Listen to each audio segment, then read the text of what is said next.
الحمدللہ وحدہ لا شریک لہ والصلاة والسلام علی من لا نبی بعدہ۔ اللہ کے رسول صلی اللہ علیہ وسلم نے فرمایا تھا، لا تکذبوا علی فإنہ من کذب علی فلیلج النار، کہ جس نے مجھ پر جھوٹ منسوب کیا، جھوٹی بات باندھی، وہ اپنا ٹھکانہ جہنم میں بنا لے۔ اس حدیث کی روشنی میں مرزا صاحب کے ایک جملے کو ہم پرکھیں گے، دیکھیں گے اور پھر فیصلہ کریں گے کہ مرزا صاحب کہاں ہیں۔ سننے والے خود فیصلہ کر لیں۔ مرزا قادیانی جی ایک جھوٹے اور کذاب انسان تھے، یہ بات تو کسی سے ڈھکی چھپی نہیں ہے، ہر کوئی جانتا ہے۔ جھوٹ بولنے میں ذرہ برابر بھی انہیں شرم محسوس نہیں ہوتی تھی۔ رسول اللہ صلی اللہ علیہ وسلم پر بھی دھڑلے سے وہ جھوٹ بول جایا کرتے تھے، اور مرزا صاحب کے بہت سے جھوٹ ہیں جن کو ایک مدت سے مسلمان قادیانیوں کے سامنے پیش کرتے ہوئے آئے ہیں، اور قادیانیوں کے سامنے یہ مطالبہ بھی کرتے ہوئے آئے ہیں کہ آپ اپنے مرزا صاحب کو سچا ثابت کرو، مگر قادیانی آج تک مرزا صاحب کو سچا ثابت نہیں کر سکے۔ تو ایسے ہی مرزا صاحب کے بہت سے جھوٹ ہیں، اس میں سے ایک یہ بھی ہے کہ مرزا صاحب نے اپنی کتاب چشم معرفت میں لکھا ہے، مکمل حوالہ میں انشاءاللہ بھی آگے رکھوں گا۔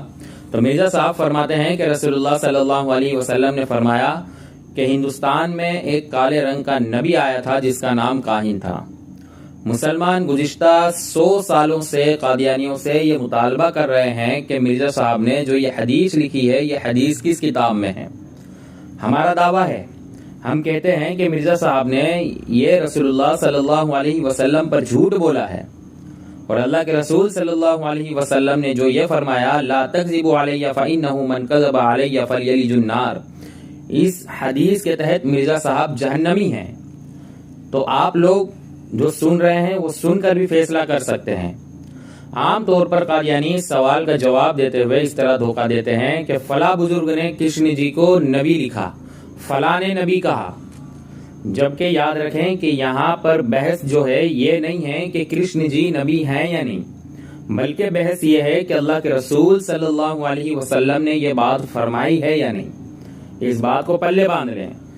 قادیانی یہی دھوکہ دیتے ہیں کہ فلاں بزرگ نے کرشن جی کو نبی کہا، پھر کچھ نہیں تو کچھ کرشن جی کی تعلیمات سامنے رکھ دیتے ہیں وہ۔ تو اس بات کو اپنے ذہن میں بٹھا لیں کہ ہمارا مطالبہ یا ہماری بحث یہ نہیں ہے کہ کرشن جی نبی ہیں یا نہیں، ہماری بحث یہ ہے کہ اللہ کے رسول صلی اللہ علیہ وسلم نے یہ بات فرمائی ہے یا نہیں۔ تو جب یہ معاملہ ہو جاتا ہے تو قادیانی کہتے ہیں کہ اس کا حوالہ جو ہے تاریخ ہمدان دہلوی میں تھا۔ یہ کتاب کا نام دیتے ہیں کہ تاریخ ہمدان دہلوی میں تھا، جو کہ اب مفقود ہو چکی ہے۔ لو جی، کتاب ہی مفقود ہے، نہ رہے گا باس نہ بجے گی بانسری۔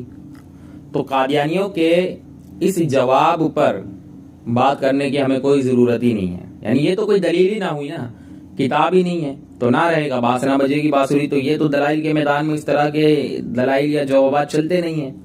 پھر جب یہاں کام نہیں چلتا تو پھر کہتے ہیں کہ یہ حوالہ جو ہے تھوڑی سی تبدیلی کے ساتھ ایک اور کتاب میں بھی موجود ہے، اور وہ حوالہ دیتے ہیں دستور العلماء یا جامع العلوم فی اصطلاحات الفنون، اور نشان بھی ایسے دھوکے سے لگاتے ہیں کہ پڑھنے والا یہ سمجھے گا کہ مرزا قادیانی جی نے جو لکھا ہے کہ رسول اللہ صلی اللہ علیہ وسلم نے فرمایا کہ کالے رنگ کا نبی ہندوستان میں آیا تھا جس کا نام کاہن تھا، یہ بات واقعی اس کتاب میں لکھی ہوئی ہے، کچھ تبدیلی کے ساتھ لکھی ہوئی ہے۔ تو نشان اس طرح دھوکے سے لگاتے ہیں۔ لیکن سب سے پہلے یہ دیکھتے ہیں کہ مرزا قادیانی جی نے رسول اللہ صلی اللہ علیہ وسلم پر جھوٹ بولا کیا ہے۔ یہ آپ کے سامنے ہے، اس کو دیکھ لیں۔ لکھتے ہیں، ایک مرتبہ حضرت صلی اللہ علیہ وسلم سے دوسرے ملکوں کے انبیاء کی نسبت سوال کیا گیا تو آپ نے یہی فرمایا کہ ہر ایک ملک میں خدا تعالیٰ کے نبی گزرے ہیں، اور فرمایا کہ کان فی الہند نبی اسود اللون اسمہ کاہنا، یعنی ہند میں ایک نبی گزرا ہے جس کا سیاہ رنگ تھا اور اس کا نام کاہن تھا، یعنی کنہیا، جس کو کرشن کہتے ہیں۔ چشم معرفت یعنی روحانی خزائن جلد 23 صفحہ 382۔ اس حوالے میں 4 باتیں جو ہے قابل غور ہے، اس کو بھی آپ اپنے پلے باندھ لیں۔ نمبر 1، مرزا صاحب نے جو حدیث کے الفاظ لکھے ہیں، کان فی الہندی نبی اسود اللون اسمہ کاہنا، پہلی بات۔ نمبر 2، مرزا صاحب نے لکھا کہ یہ الفاظ حضور صلی اللہ علیہ وسلم نے فرمائے ہیں۔ نمبر 3، مرزا صاحب نے کسی حدیث کی کتاب کا حوالہ نہیں دیا۔ نمبر 4، مرزا صاحب نے عربی بھی یہاں غلط لکھی ہے۔ مرزا صاحب نے کیا لکھا؟ کان فی الہند نبیًا، لیکن کان فی الہند نبیٌ ہونا چاہیے تھا۔ کیوں؟ کیونکہ کانا جو ہے یہ فعل ناقصہ میں سے ہے اور اس کا اسم جو ہوتا ہے وہ مرفوع ہوتا ہے، تو اس جگہ کانا کا اسم جو ہے یہ نبی ہے، اس لیے نبیٌ ہونا چاہیے تھا نہ کہ نبیًا، اور آگے بھی اسود ہونا چاہیے تھا، جبکہ مرزا صاحب نے اسود لکھا ہے۔ اب یہ پرنٹنگ کی غلطی ہے یا مرزا صاحب کی غلطی ہے، یہ قادیانی بتائیں، ان کو وہ جانے، بہرحال لیکن غلطی ہے عربی کی۔ اب قادیانی دھوکے کو سمجھے، تو جیسے کہ میں نے پہلے عرض کیا کہ پہلا دھوکہ قادیانی یہ دیتے ہیں کہ یہ حدیث جو ہے تاریخ ہمدان میں تھی مگر اب جو ہے مفقود ہو چکی ہے۔ اچھا، میں یہاں پر یہ کہتا ہوں بھائی تاریخ لکھنے والا جو ہوتا ہے وہ تو حدیث سے جمع نہیں کرتا، بلکہ وہ تو کسی حدیث کی کتاب سے اپنی تاریخی کتاب میں حدیث کو نقل کرتا ہے، تو تاریخ ہمدان کے علاوہ جو ہے کسی نہ کسی کتاب میں یہ حدیث یقیناً ہونی چاہیے، تبھی تو تاریخ ہمدان والے کو ملی نا۔ تو یہ دھکوسلا بازی ہے، کوڑا جھوٹ ہے۔ میں نے قادیانیوں سے کئی بار کہا ہوں کہ آپ کہہ دو کہ مرزا صاحب نے جھوٹ لکھا ہے، یا پھر مان لو کہ مرزا صاحب سے غلطی ہوئی ہے۔ تو بہرحال دوسرا دھوکہ جو مربیان دیتے ہیں، قادیانی دیتے ہیں، کہ یہ حوالہ تھوڑی سی تبدیلی کے ساتھ ایک اور کتاب میں بھی موجود ہے جو دستور العلماء میں ہے یا جامع العلوم فی اصطلاحات الفنون کے اندر ہے۔ اب دیکھنے والا جس طرح یہ دیکھیں آپ کے سامنے ہے، نشان کس طرح لگائے ہوئے ہیں، دیکھنے والا یا پڑھنے والا یہی سمجھے گا کہ الفاظ کی کچھ تبدیلی کے ساتھ رسول اللہ صلی اللہ علیہ وسلم کا یہ فرمان اس کتاب میں واقعی لکھا ہوا ہے جو مرزا صاحب نے اپنی کتاب چشم معرفت میں نقل کیے ہیں، لیکن یہ قادیانیوں کا جھوٹ اور فریب ہے۔ آپ دیکھیں اس میں لکھا کیا ہے، فرماتے ہیں وَعَلَمْ أَنَّ رَجُلًا كَانَ فِي الْهِنْدِ اسْمُهُ کان، جان لو کہ ہندوستان میں ایک آدمی تھا جس کا نام کانا تھا، وَلَهُ أَسْمَاءٌ شَتَّىٰ عِندَ الْبَرَاهِمَةِ كَالْكِشَن وغیرہ ذَلِكَ، اور براہمنوں کے یہاں اس کے اور بھی مختلف نام ہیں جیسے کشن وغیرہ۔ وَوِلَادَتُهُ فِي مَتُھرا وَنَشْوُهُ وَنَمَاؤُهُ فِي گوکل، اور اس کی پیدائش متھرا میں ہوئی اور گوکل میں پلا بڑھا۔ وَكُلٌّ مِّنْهُمَا اسْمُ مَعْمُورَةٌ فِي الْهِنْدِ بَيْنَهُمَا وَبَيْنَ الْدِهْلِيِّ مَسَافَةُ 40 فَرْسَخًا، اور یہ دونوں ہندوستان میں آباد ہے، ان دونوں اور دہلی کے درمیان 40 فرسخ کی مسافت ہے۔ قیل انہ کان صاحب الاستدراج، کہا جاتا ہے کہ صاحب استدراج تھا، یعنی اس کے ہاتھوں کچھ ایسی چیزیں ظاہر ہوئی جو خرق عادت تھی، جیسے ہم کرامات یا معجزات کہتے ہیں نا، لیکن یہاں استدراج کا لفظ بتا رہا ہے کہ یہ اللہ تبارک و تعالیٰ کی طرف سے اس کے لیے ڈھیل تھی۔ والکفار یعتقدونہ ویذکرون لہ خوارق العادات وکان اسود اللون سوادا شدیدا، اور کفار اس کے استدراج پر یقین رکھتے تھے اور اس کے خرق عادت کے تذکرے بھی کیا کرتے تھے، اور اس شخص کا رنگ شدید سیاہ تھا۔ قیل انہ کان نبیا، کہا جاتا ہے کہ وہ نبی تھا۔ اب یہ کون کہہ رہا ہے؟ یہ تو نہیں کہا کہ اللہ کے نبی نے فرمایا کہ وہ نبی تھا، یہ کون کہہ رہا ہے؟ یہ کہنے والا کون ہے کہ وہ نبی تھا؟ یہ خود دستور العلماء والے کو بھی نہیں معلوم۔ اب جو لوگ یہ کہتے ہیں کہ وہ نبی تھا تو وہ دلیل کہاں سے پکڑتے ہیں، دلیل کہاں سے بناتے ہیں؟ اس کو آگے لکھ رہے ہیں، وَتَمَسَّكُوا فِي ذَلِكَ بِمَا تَفْسِيرِ الْمَدَارِكِ فِي تَفْسِيرِ قَوْلِهِ تَعَالَى مِنْهُمْ مَنْ قَصَصْنَا عَلَيْكَ وَمِنْهُمْ مَنْ لَمْ نَقْصُصْ عَلَيْكَ، فرماتے ہیں کہ تفسیر مدارک میں جو یہ آیت ہے مِنْهُمْ مَنْ قَصَصْنَا عَلَيْكَ وَمِنْهُمْ مَنْ لَمْ نَقْصُصْ عَلَيْكَ، کہ اے پیغمبر، اللہ تعالیٰ نے فرمایا پیغمبر ہم نے بہت سے پیغمبروں کے قصص بیان کر دی ہیں اور بہت سے پیغمبروں کے قصص بیان نہیں کیے ہیں۔ اس آیت کی تفسیر میں موجود ہے وعن علی رضی اللہ تعالی عنہ بعث اللہ نبیا اسود فہو لم یذکر قصته فی القرآن، حضرت علی رضی اللہ تعالی عنہ نے فرمایا کہ اللہ تعالیٰ نے اسود رنگ کا نبی بھیجا جس کا ذکر قرآن میں نہیں کیا۔ اب دیکھیں آگے دستور العلماء والے کیا لکھ رہے ہیں، فرماتے ہیں اقول لا نص فیہ علی ان ذلک الاسود هو کان المذکور فانه يحتمل ان یکون غیر کان المذکور، فرماتے ہیں کہ اس بات میں یعنی حضرت علی رضی اللہ تعالیٰ عنہ کی بات میں کوئی نص نہیں ہے کہ اس میں جو کالے رنگ کے نبی کا ذکر ہے اس سے مراد وہی کالا ہے جو ہندوستان میں پیدا ہوا، جو متھرا میں پلا بڑھا، جو صاحب استدراج تھا، جس پر کفار نے یقین کیا۔ اس کی کوئی دلیل نہیں ہے کہ حضرت علی رضی اللہ تعالیٰ عنہ کے قول میں اسی کالے رنگ کے نبی، اسی کالے رنگ کے شخص کی بات چل رہی ہو، اسی نبی کی بات چل رہی ہو، بلکہ ممکن ہے کہ اس سے مراد کوئی اور ہو۔ اب آگے بڑی مزے کی بات فرماتے ہیں وَسَمِعْتُ عَمَّن لَا وُثُوقَ عَلَيْهِ إِنَّهُ عَلَيْهِ الصَّلَاةُ وَالسَّلَامُ قال، میں نے ایسے لوگوں سے سنا جن پر بھروسہ نہیں کیا جا سکتا. کیا سنا؟ لَوْ كَانَ نَبِيًّا فِي الْهِنْدِ لَكَانَ أَسْوَدَ، کہ اگر ہندوستان میں نبی ہوتا تو کالا ہوتا. یہ تو ایسے ہی ہے جیسے اللہ کے نبی نے فرمایا کہ میرے بعد کوئی نبی ہوتا تو عمر ہوتا، تو عمر رضی اللہ تعالیٰ عنہ تو نبی نہیں ہے. تو معلوم ہوا کہ ہندوستان میں کوئی کالے رنگ کا نبی ہی نہیں آیا، لیکن مرزا صاحب نے تھوپ دیا. تو اس عبارت میں کہیں یہ نہیں لکھا کہ رسول اللہ صلی اللہ علیہ وسلم نے فرمایا ہندوستان میں ایک نبی آیا تھا جس کا نام کاہن تھا. کہیں یہ ذکر ہے بھائی؟ آپ کو دکھے، اگر مل جائے تو مجھے کمنٹ کر کے بتا دیجئے گا. نہیں ہے. یہ ہے اصل وہ الفاظ جو دستور العلماء میں لکھے ہوئے ہیں. ہمارا قادیانیوں سے سوال ہے کہ اس جگہ کہاں لکھا ہے کہ رسول اللہ صلی اللہ علیہ وسلم نے فرمایا کہ ایک کالے رنگ کا نبی ہندوستان میں آیا تھا جس کا نام کاہن تھا. تو میرے دوستو، خلاصہ یہ ہے کہ مرزا قادیانی جی نے یہ جھوٹ بولا تھا کہ یہ الفاظ رسول اللہ صلی اللہ علیہ وسلم نے ارشاد فرمائے ہیں کہ ہندوستان میں کالے رنگ کا نبی ہوا جس کا نام کاہن تھا. اور آج قادیانی بھی جھوٹ بولتے ہیں کہ الفاظ کی کچھ تبدیلی کے ساتھ یہ حوالہ جو ہے دستور العلماء میں موجود ہے. یہ الفاظ اس کتاب یعنی دستور العلماء میں ہے ہی نہیں. نہ رسول اللہ صلی اللہ علیہ وسلم کی بات کا اس کے اندر ذکر ہے کہ اللہ کے نبی نے فرمایا، اور نہ وہ الفاظ ہیں جو مرزا قادیانی جی نے لکھے ہیں.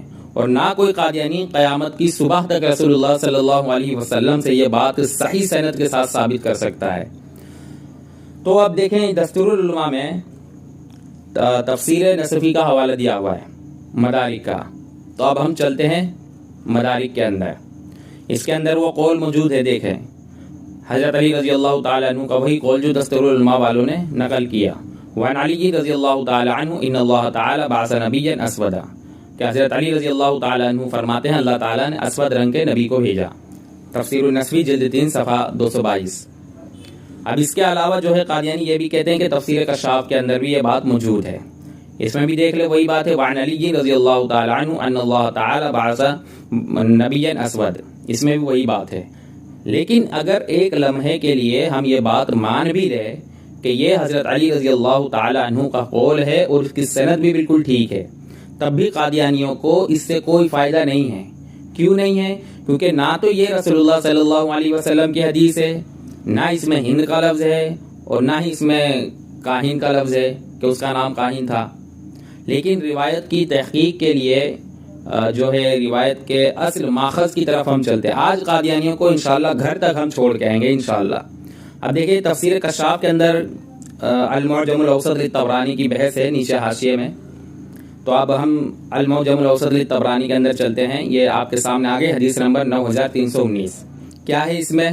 حدثنا حاشم بن مرصد حدثنا آدم حدثنا اسرائیل عن جابر عن عبد الله بن نجي عن علي رضي الله تعالى عنه في قول الله منهم من قصصنا عليك ومنهم من لم نقصص عليك قال بعث الله عبدا حبشيا نبيا فهو ممن لم يقصص على محمد صلى الله عليه وسلم. حضرت علی رضی اللہ تعالی عنہ اللہ کے اس فرمان منهم من قصصنا عليك ومنهم من لم نقصص عليك، اس کے تحت فرماتے ہیں کہ اللہ نے ایک حبشی غلام کو نبی بنا کر بھیجا تھا، اور وہ ہے جس کا اللہ تبارک و تعالیٰ نے محمد صلی اللہ علیہ وسلم سے ذکر نہیں کیا. یہ ہے وہ اصل روایت. اس روایت میں کالے رنگ کے الفاظ ہی نہیں ہیں جو ہم نے ابھی پچھلی کتابوں میں پڑھے. صاحب کشاف نے بھی اسی آیت کی تفسیر میں حضرت علی رضی اللہ تعالیٰ عنہ کا قول نقل کیے، اسود کا ذکر کیا. مدارک کے اندر اسود کا ذکر ہے. دستور العلماء میں بھی مدارک کے حوالے سے لکھا ہوا اسود کا ذکر ہے. لیکن اصل روایت میں اسود لفظ ہی نہیں ہے، نہ ہی ہند کا ذکر ہے، بلکہ حبشی غلام یعنی حبشہ کا بتایا گیا ہے. اور نہ ہی اس میں یہ ہے کہ اللہ کے رسول صلی اللہ علیہ وسلم نے یہ بات ارشاد فرمائی ہے. اب اس کی سند کیا ہے؟ سند کو بھی دیکھ لیتے ہیں. میں نے کہا نا کہ ہم قادیانیوں کو آج انشاءاللہ گھر تک چھوڑ کر آئیں گے. اس حدیث کو نقل کر کے جو لکھا ہے امام طبری رحمۃ اللہ علیہ نے، فرماتے ہیں لا یروى عن علی الا بهذا الاسناد تفرد به آدم، کہ حضرت علی رضی اللہ تعالیٰ عنہ کی اس سند میں آدم تنہا ہے، کوئی اور اس طرح حضرت علی رضی اللہ تعالیٰ عنہ سے روایت نہیں کرتا. اور دوسرا اس کی سند میں ایک راوی ہے جابر. اب یہ جابر کون ہے؟ تفسیر کشاف کے اندر دیکھ لے جو بحث ہے. یہ جابر بن یزید جعفی ہے. میزان الاعتدال آپ کے سامنے ہے، امام ذہبی رحمۃ اللہ علیہ کی، دیکھیں اس راوی پر کیا کلام ہے۔ امام یحییٰ القطان اسے متروک کہتے ہیں۔ امام اعظم ابو حنیفہ رحمۃ اللہ علیہ فرماتے ہیں کہ میں نے جابر جوفی سے جھوٹا کوئی شخص نہیں دیکھا۔ لیث بن ابو سلیم کہتے ہیں کہ یہ جھوٹا ہے۔ امام نسائی رحمۃ اللہ علیہ کہتے ہیں کہ یہ متروک ہے۔ یحییٰ ابن معین کہتے ہیں کہ اس کی نقل کردہ روایات تحریر نہیں کی جائے گی۔ تو میرے دوستو، قادیانیوں کی پیش کردہ روایت ہی جھوٹی ہے۔ قادیانی آج تک وہ روایت پیش نہیں کر سکے جس میں اللہ کے نبی صلی اللہ علیہ وسلم سے صحیح سند کے ساتھ یہ بات ثابت ہو کہ آپ علیہ الصلوۃ والسلام نے ارشاد فرمایا ہو کہ ہند میں ایک کالے رنگ کا نبی گزرا ہے جس کا نام کاہن تھا، اور نہ قیامت کی صبح تک یہ ہمیں بتا سکتے۔ یہ ہمارا چیلنج ہے، دعویٰ ہے۔ تو یہ ہے قادیانیوں کا دھوکہ۔ لا تکذبوا علی فانہ من کذب علی فلیلج النار۔ اللہ کے نبی صلی اللہ علیہ وسلم فرماتے ہیں کہ میری طرف جس نے کوئی جھوٹی بات منسوب کی وہ اپنا ٹھکانہ جہنم میں بنا لے۔ قادیانی پچھلے 100 سالوں میں یہ جملہ جو مرزا صاحب نے نقل کیا اللہ کے رسول صلی اللہ علیہ وسلم کے نام سے، پچھلے 100 سالوں سے دکھا نہیں سکے، اور ہمارا دعویٰ ہے، چیلنج ہے، صبح قیامت تک نہیں دکھا سکتے ہیں۔ یہ مرزا قادیانی جی نے جھوٹ بولا ہے۔ تو اس حدیث کی روشنی میں آپ خود فیصلہ کریں کہ مرزا صاحب جہنمی ٹھہرے یا نہیں ٹھہرے۔ وآخر دعوانا ان الحمد للہ رب العالمین۔